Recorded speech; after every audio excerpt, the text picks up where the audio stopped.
ఈ మీడియా సమావేశానికి వచ్చినటువంటి మీడియా మిత్రులందరికీ కూడా హృదయపూర్వకమైనటువంటి ధన్యవాదాలు.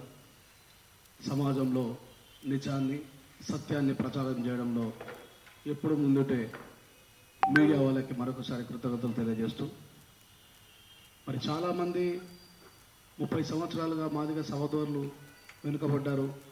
వాళ్ళు ఏ రకమైనటువంటి అభివృద్ధికి నోచుకోలేదు. అవకాశాలకు వాళ్ళకి అడ్డుకట్టగా నిలబడ్డది మాలలోని సొసైటీలో జరుగుతున్నటువంటి ప్రచారానికి ఒక ముగింపు అవసరం కనుక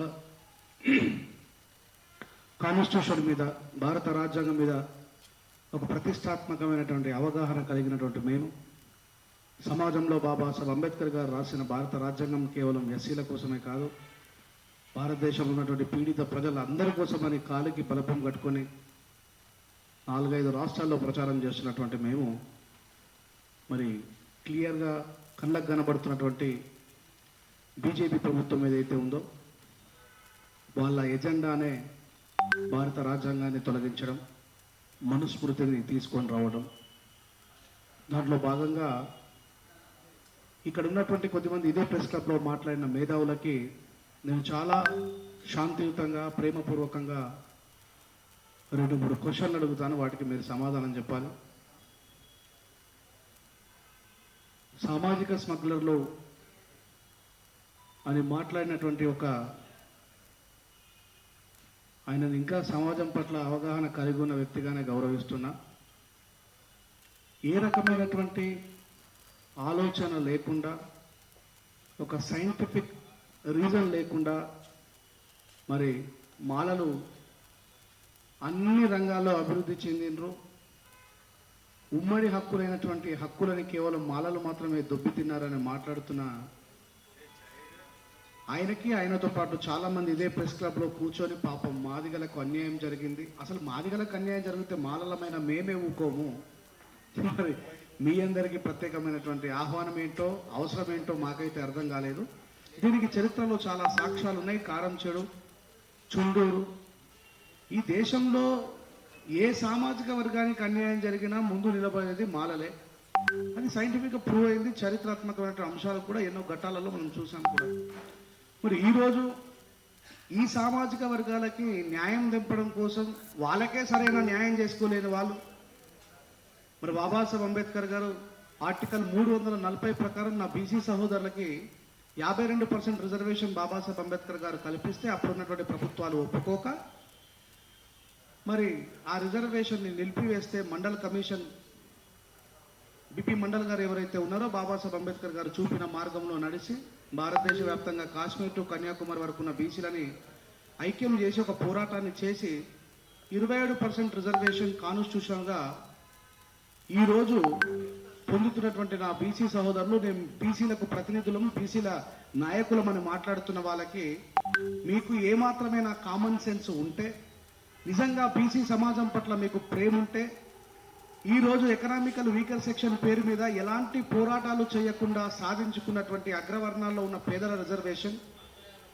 మరి సెన్సెక్స్ ప్రకారం వాళ్ళు ఉన్నది కేవలం 3% అయితే వాళ్ళకి 10% రిజర్వేషన్ కల్పించినటువంటి నరేంద్ర మోడీ గారి మీద మీ జ్ఞానం ఎట్టుపోయింది. 3% ఉన్న వాళ్ళకి మరి 10% రిజర్వేషన్ ఇచ్చిండ్రు ఎందుకు అని ప్రశ్నించలేని మీ గొంతులు, ఆ 7% రిజర్వేషన్ ఏదైతే ఉందో మీ జాతుల కోసం మరి అందించలేనటువంటి మీరు ఈరోజు ఆర్టికల్ 341 యొక్క ధ్వంసానికి రాజ్యాంగంలో ఒక పేజీని చింపేయడం కోసం చాలా చాకచక్యంగా బీజేపీ గవర్నమెంట్ ప్రవర్తిస్తుంటే ఆ ప్రవర్తన తెలుసుకోలేని మూర్ఖులం మేము కాదు. ఈ సందర్భంగా ఈ మీడియా ద్వారా ఇంకో విషయాన్ని చెప్పదలుచుకున్నాను మిత్రులారా. నిజంగా నరేంద్ర మోడీ గారు ఇచ్చిన హామీని నిలబెట్టుకోవడానికి 2 రకాల మార్గాలు ఉన్నాయి. మరి నరేంద్ర మోడీ గారి ప్రభుత్వమే దేశవ్యాప్తంగా రూలింగ్లో ఉంటే పెద్ద మొత్తంలో ఆయనకి ఇష్టమైనటువంటి ముఖ్యమంత్రి ఉత్తరప్రదేశ్లో ఉన్నటువంటి యోగి గారి దగ్గరికి వెళ్ళి చేసుకోవచ్చు కదా. కర్ణాటకలో, తెలంగాణలో వాళ్ళకు వ్యతిరేకంగా ఉన్నటువంటి కాంగ్రెస్ ప్రభుత్వం రూలింగ్లో ఉన్న ప్లేస్లో ఈ మంట పెట్టడం దేనికి అంటే, ఇక్కడ స్పష్టంగా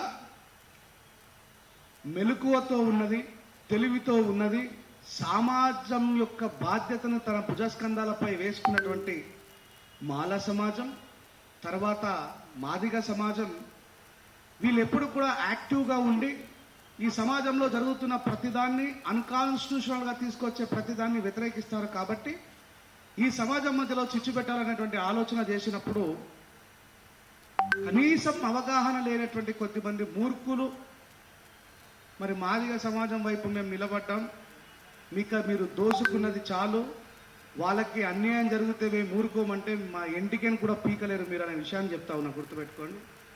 అసలు మాదిగలకు అన్యాయం జరిగితే మాల వాళ్ళే ఊరుకోరు, మాదిగలకు అన్యాయం జరిగితే మాల వాళ్ళే ఊరుకోరు. మీరు ఎక్కడొచ్చి పార్టిసిపేట్ చేశారు? కారంచేడులో వాళ్ళని ముక్కలు నరికినప్పుడు మీరు ఏడున్నారు. కత్తి పద్మారావు గారు, భుజతారకం గారు వీళ్ళిద్దరూ మాలలే కదా. మరి భారతదేశ వ్యాప్తంగా ఉన్నటువంటి ఎంపీలందరినీ ఏకం చేసి పార్లమెంటు నడి వీధులలో పోరాటాన్ని చేసి ప్రజాకోర్టు వేయించి మరి ఎస్సీ ఎస్టీ అట్రాసిటీ కేసు తీసుకొచ్చినటువంటిది మాలలు కాదా? సో మీరు మాదిగ సామాజిక వర్గాలకి హితం పలకడం తప్పు అని నేను అనట్లేదు, కానీ సత్యానికి అసత్యానికి అబద్ధానికి నిజానికి మధ్య ఉన్న తేడాన్ని తెలుసుకోకుండా గుడ్డిగా ముందుకు పోతే మీరందరూ కూడా రాజ్యాంగ ద్రోహులుగా ప్రకటింపబడతారనే విషయాన్ని ఈ ప్రెస్ క్లబ్ ద్వారా మీకు తెలియజేస్తా ఉన్నా. మా పెద్దలు అన్నలు అంతా కూడా కలిసి మరి నిజంగానే ఈ సమాజం ముందర మాలల్ని దోషులుగా చేసి నిలబెడతా ఉన్నారు. మరి మాలా సమాజం నిజంగానే దోచుకున్నదా? దోచుకుంటే మాదిగ సమాజం తరఫున నిలబడ్డటువంటి వ్యక్తులు కావచ్చు, మాదిగలలో ఉన్నటువంటి మేధావులు కావచ్చు, మాదిగలలో ఉన్నటువంటి కళాకారులు కావచ్చు, మాదిగలలో ఉన్నటువంటి పోరాట యోధులు కావచ్చు, నిరూపణ చేయండి. ఎంపారికల్ డాటా ప్రకారం ఈ దేశంలో, ఈ తెలంగాణలో స్పెషల్లీ మాదిగలు వెనకబడ్డారు అనే మాట రెంజర్ల రాజేష్గా నేను చెప్తున్నా అబద్ధం. కావాలంటే ఫస్ట్ ఈ సవాల్ని స్వీకరించి ఎవడైనా ఈ 30 లక్షల రివార్డును తీసుకొని పోవచ్చు. ఈ సందర్భంగా ప్రత్యేకంగా నేను కళాకారులకు చెప్పాల్సిన అవసరం ఉంది కాబట్టి నల్గొండ నరసన్న గారు, మధ్యల సందీప్ గారు, మధుప్రియ గారు, రేలా గంగా గారు, నా ఆప్తమిత్రుడు రేలారే ప్రసాద్ గారు, నాకు చాలా ఇష్టమైన వ్యక్తి మెట్టపల్లి సురేందర్ గారు, ఏపుడు శోభన, ఎవరైనా సరే ఈ సవాల్ని స్వీకరించి 15 రోజుల గడువులో ఈ 30 లక్షల రూపాయల రివార్డ్ని మీరు తీసుకోవాలని, లేకపోతే నిర్లజ్జగా నిర్మోహమాటంగా మేము అబద్ధాన్ని ప్రచారం చేశామని సభ్య సమాజం ముందర ఒప్పుకోవాలని, ఒప్పుకునే వరకు వదిలిపెట్టకుండా తరుముతానే ఉంటామని, రాజ్యాంగం యొక్క రక్షణలో ముందు భాగంలో మాలలమే ఉంటామని, నిజమే మీరు చెప్పినట్టుగా అవకాశాలు అక్షరాలు ముందే అందుకున్నటువంటి ఈ మాలలు పోరాటాలు త్యాగాలు కూడా చేసిరనే విషయాన్ని మర్చిపోవద్దు ఈ సమాజం. ఒకవైపు మనం మద్దతుగా నిలబడుతున్నామనే సందర్భంలో మరి మన యొక్క మద్దతు సక్రమంగా ఉందా అక్రమంగా ఉందా అనేటువంటి ఆలోచన కమ్యూనిస్టు మేధావులు కూడా చేసుకోవాలనేటువంటి సందర్భంగా చెప్తా ఉన్నా. ఒకవేళ మీ మీద జరిగినటువంటి మరి కేసులకు భయపడి మీరు చెప్తున్నారేమో అని అనుకుంటున్నాను. ఇప్పటి వరకు కూడా మీ మీద నాకు సానుకూలమైనటువంటి దృక్పథమే ఉంది. ఒకసారి పునరాలోచన చేసుకోవాలని మనస్ఫూర్తిగా కోరుకుంటున్నా. నోరు తెరవలేని మాలలారా, నోరు తెరవలేని మాలలారా, మీరు బ్రతికి ఉన్న శవాలైనారా. అంబేద్కర్ అయ్యా బాసుపాలైతే మీరు నోరు తెరవకుండానే ఉంటారా?